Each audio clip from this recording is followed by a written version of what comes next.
Jai Hind. Myself Dr. Vipin Sharma. Today I am delivering on lecture crystal growth and wafer preparation in the subject of VLSI technology KEC 053. Okay. So these are the contents of my lecture delivering. Firstly, we will study about crystal structure and then the preparation of polycrystalline silicon.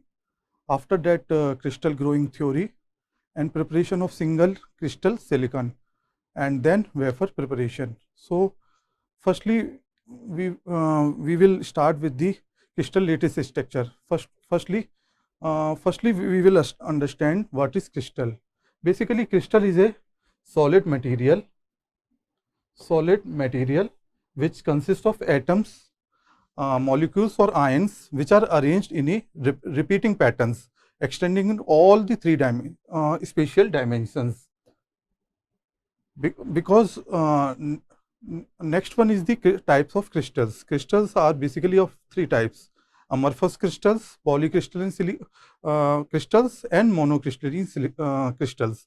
Basically, in semiconductor industry, 90 to 95% of the silicon which is used is of the type of monocrystalline type of silicon. So in this for the wafer preparation, we are trying to fabricate the to produce the monocrystalline type of silicon.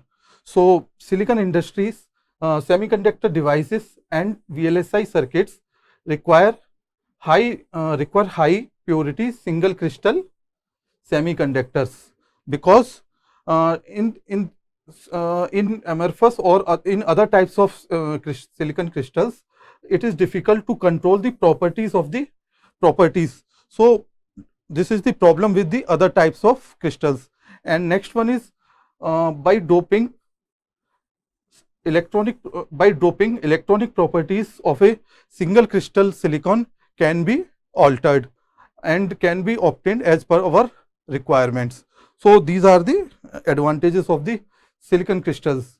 So next one is we will now we are going to understand one by one what are the different types of crystalline silicons. First one is polycrystalline semiconductors. Means these are consist of many crystalline grains with different orientations, and basically these are used as the gate contact in MOSFETs or VLSI circuits. And the other type of amorphous semiconductor are the amorphous semiconductors. Amorphous semiconductors are basically in these the atoms are distributed randomly throughout the solid. Basically these are used in photovoltaic cells and electronic displays. So these two types, polycrystalline and amorphous semiconductors, have the limited applications, but single crystal semiconductors or silicons are required for the preparation of the wafers. Basically wafers are the very basic very first step for the preparation of the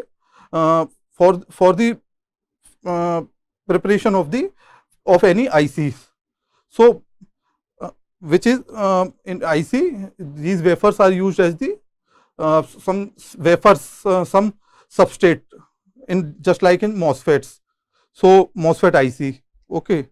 Next one is, these are the different different representation of the different types of materials. First one is the polycrystalline materials. In these, the grains or atoms or molecules are arranged in having a different orientation, while in amorphous materials atoms or molecules are randomly arranged, while in single crystal materials atoms or molecules are arranged in a regular pattern. So these are highly required for the fabrication of the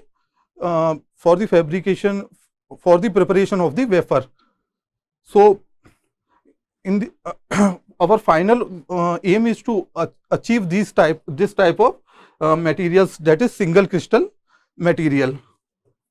So in this lecture we will understand how this single crystal materials of silicon can be prepared, can be grown. So this lecture basically consists of the steps for the preparation of the single crystal materials. Next one is the crystal structure. In crystal structures, for our requirement is the that orientation of the planes in which the properties which are favorable for the IC fabrication, for the wafer preparation.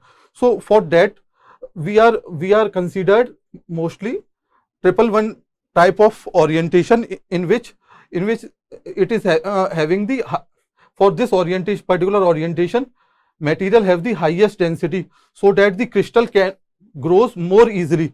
The growing of the crystal for this orientation of plane in the crystal are favorable.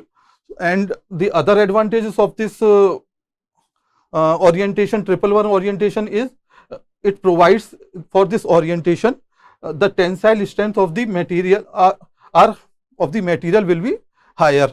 And the next advantage of this orientation is processing characteristics such as oxidations are basically orientation dependent, and 111 planes have oxidized faster. This is the other advantage of this particular orientation. So we for the growth of the crystal, we will prefer 111, means 111 orientation planes of the crystals. So in next slides we will understand what are these orientations and how these affect the strength properties of the crystal. And next one is simple. These are the structures of the cubic lattice. First one is the simple cubic structure. Next second one is the body centered structure, and third one is the face centered. In simple cubic structure, the atoms are arranged at each of the corners of the cube, while in body centered cubic structure, the atoms are present at each of the corners as well as the center of the body.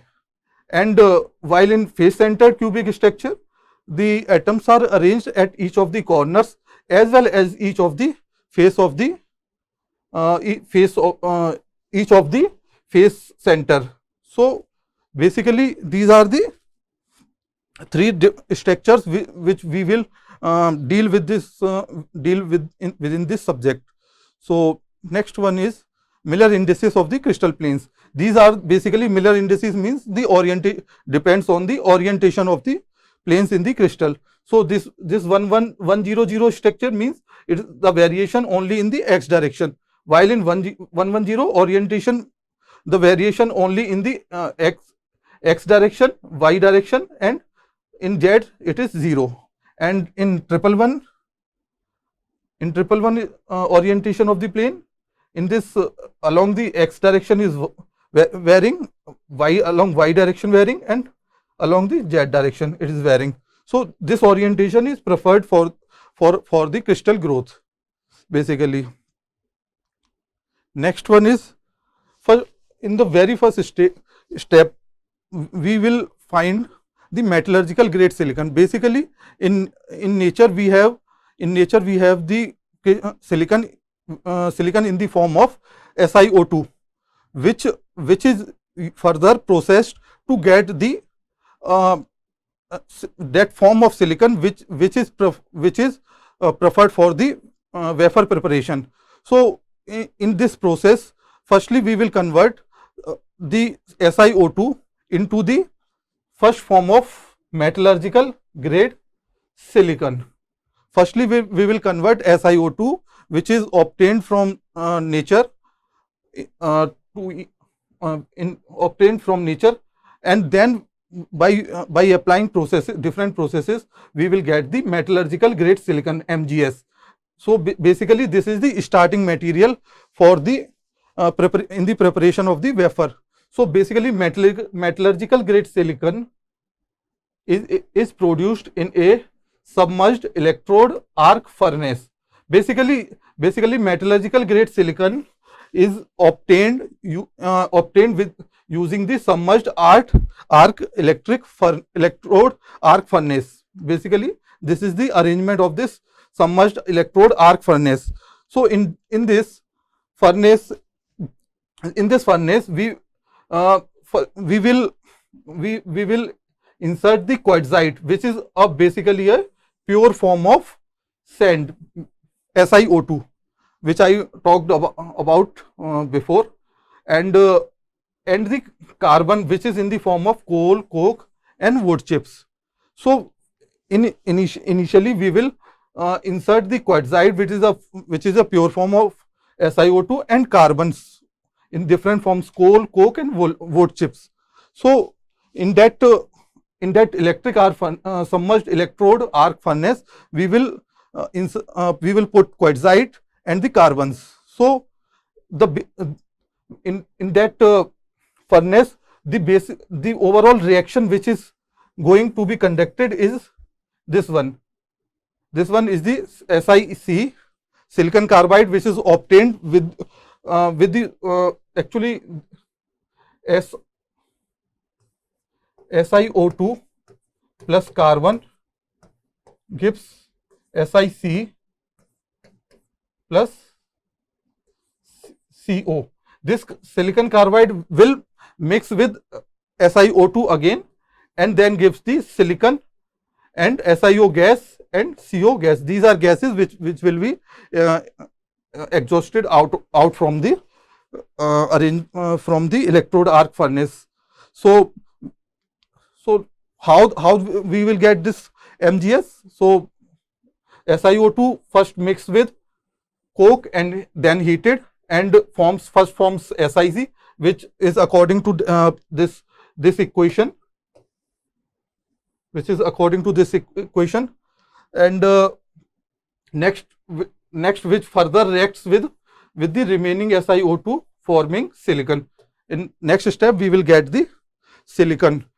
Actually in this furnace we maintained the temperature above the melting point of silicon, so that the molten semiconductor can be removed from the bottom. Means this molten semiconductor silicon is obtained from this outlet.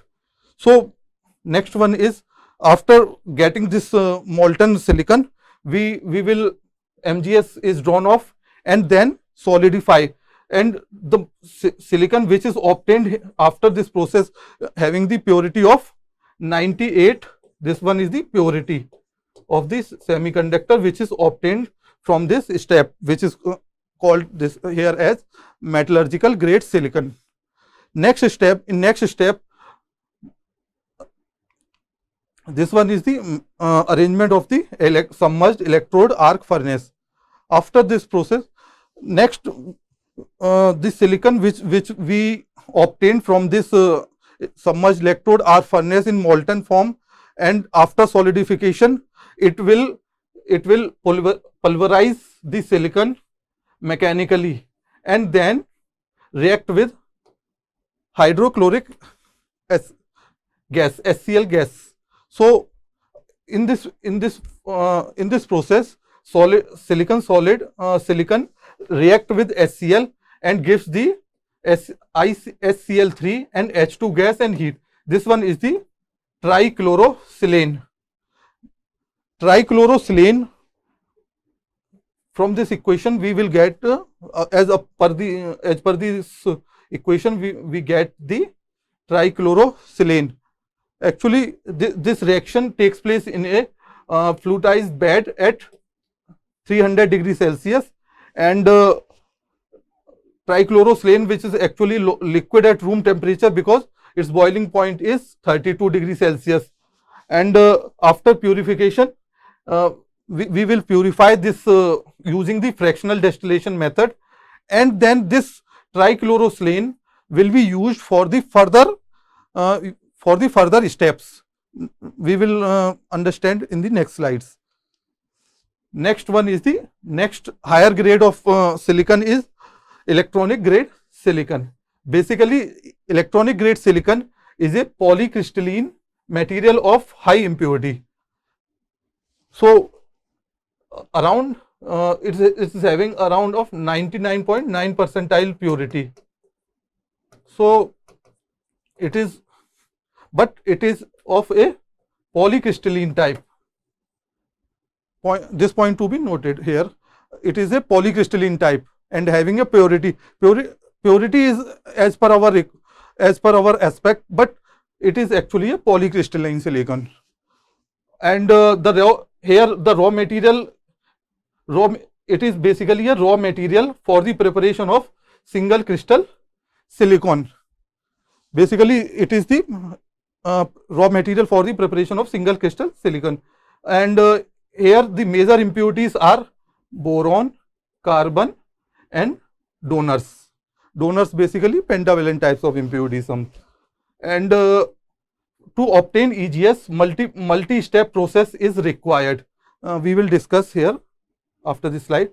And EGS is basically, this point is important. EGS is prepared from purified SiSCl3, means trichlorosilane, in a chemical vapor deposition process. Using chemical vapor deposition process, with the help of trichlorosilane, we will get the EGS, this EGS. So the reaction which is conducted for the preparation of EGS is trichlorosilane react with hydrogen and we will get a silicon and hydrochloric acid. Basically, we are going to hydrogen reduction of this trichlorosilane here. Now, this is the arrangement of the CVD reactor for the EGS production. Here, in this inlet, from this inlet, we are giving trichlorosilane plus hydrogen gas. That gas will goes inside this chamber and deposited at this slim rod here, this, and deposited around this this slim rod. Actually this is a very long process. Slowly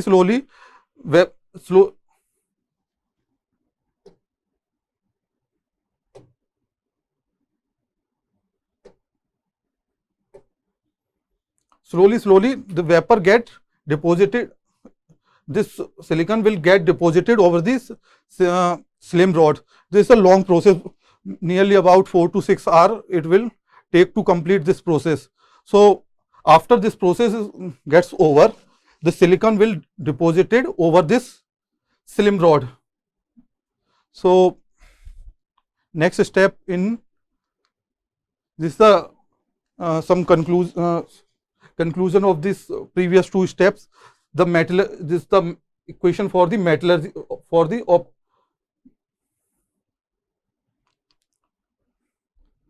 equation for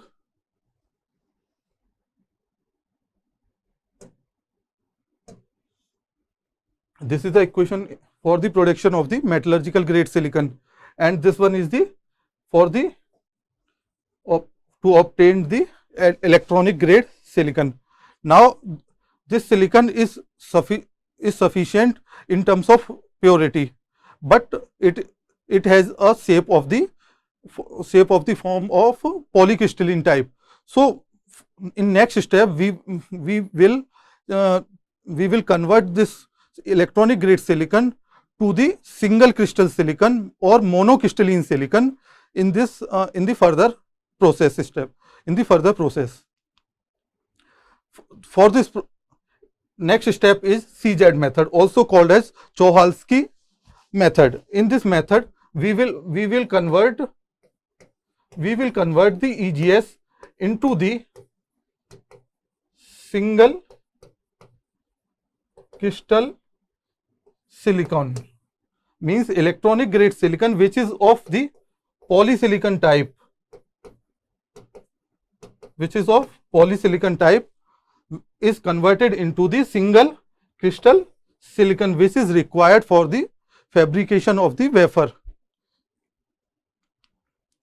So what we have done in this process, firstly we will obtain the MGS, and then we react this MGS with the HCl, and after this reaction we will get the trichlorosilane, and after purification we will get purified trichlorosilane, and that this purified trichlorosilane will react with hydrogen, means hydrogen reduction reaction has been performed here, and after this process we will get the pure polysilicon EGS, and now pure polysilicon EGS will be converted into single crystal using this method. This method is basically CZ method, Chohalsky method, and after this process we will get the EGS ingot, which is of the single crystal type, and then from that ingot we will get the silicon wafers. So in next step, what is this CZ method? So this is the arrangement of the CZ system.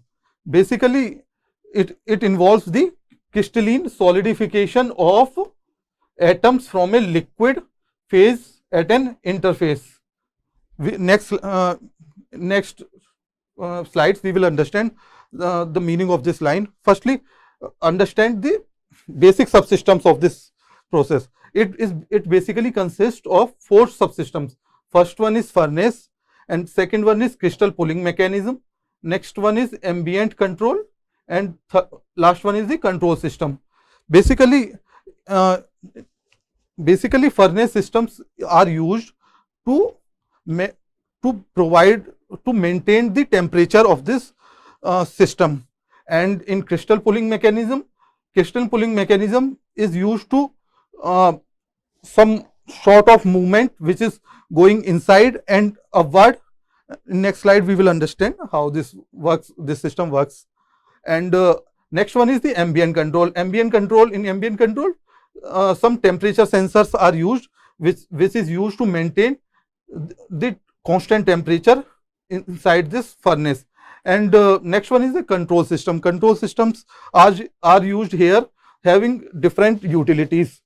First utility is to control this temperature sensor to maintain the temperature inside the furnace, and the other function is to control the rotation of this crucible, and also to rotate the control of the shaft lift.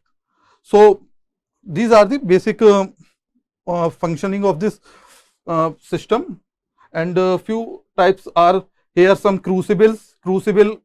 This crucible is basically holds the some solid silicon which is obtained from the last step. That is, holds the EGS. But due to the high temperature here, this EGS, which was solid in previous step, now it is in molten state. So EGS in molten state.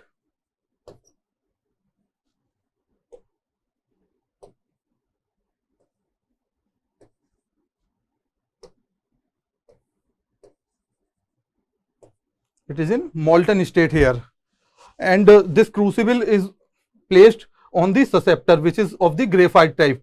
This one is the susceptor, and after that these the heating elements are used to increase the temperature here, and then some insulations are also provided to maintain the temperature inside the furnace. And this one is the seed shaft. Here at the end of the shaft, seed crystal is attached, and which this by this movement of the shaft, this seed crystal get move up and down for the growth of the crystal. And okay, next one is this is actually the crystal puller system. In this puller system, by this by the help of this puller system, shaft will move up and down, and this and here control system is also used attached with this puller system, which controls the movement of this shaft for the in this process, shaft in this process, and some ingot of this type shape will obtain from this method, which is of the single crystal, which is a single crystal silicon. And this is the process. Actually, this seed shaft goes inside, sheet down, move down in the molten silicon, molten EGS. This one is the molten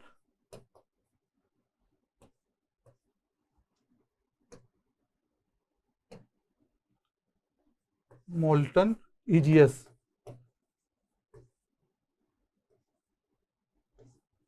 This one EGS, and after in next step, after dipping, and it moves upward, and crystal of this shape starts to grow, and it will come out of the molten state and becomes solidify. Just we will understand in next few seconds. This is the actual shape of the crystal which is obtained from this method.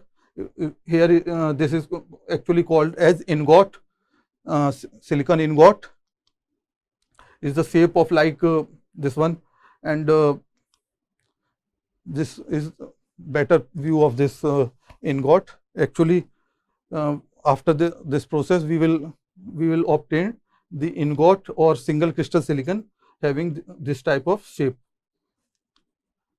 Now we are going to understand what is going in this method. It's a very important method because 90 to 95% of the industry's grade silicon has been obtained using this method. So, its working of this method is so crucial. So, firstly, in this method, firstly we will use a fused silica crucible. This one is the crucible, which is formed of the, using silica. Fused silica crucible is loaded with a charge of undoped EGS. In crucible we will load a EGS, and then next step we will evacuate the growth chamber, and then after evacuating we will fill the inert gas, because we do not want any chemical reaction of the silicon which is going to be grow in this from this method, and to prevent this atmospheric gas from entering the actually chamber. So we will fill this with the inert gases, and in next step we will heat the silicon on this temperature 1421 degrees Celsius. Then after that we introduce this seed crystal in molten silicon. We will introduce seed crystal in molten silicon, and seed crystal, the dimension of this seed crystal is 5 mm diameter and 100 to 300 mm long, precise orientation. This seed crystal is after get inserted into the molten silicon. This seed crystal is then withdrawn back at a very controlled rate, which is controlled by the control system, which is put it in this which is attached with this system also. And then the last point is very crucial. The seed crystal and the crucible are rotated in opposite direction while this withdrawal process occur. While during the withdrawal process, seed crystal and the crucible both are rotated in the opposite direction. This is crucial for the production of this crystal. So This is the then from now we will get the silicon which is having the form of the silicon crystal, single crystal silicon, which is crucial for the production of this production of the wafer. So after further processing we will get the silicon wafers. Now after this step we will get the single crystal silicon. Thank you.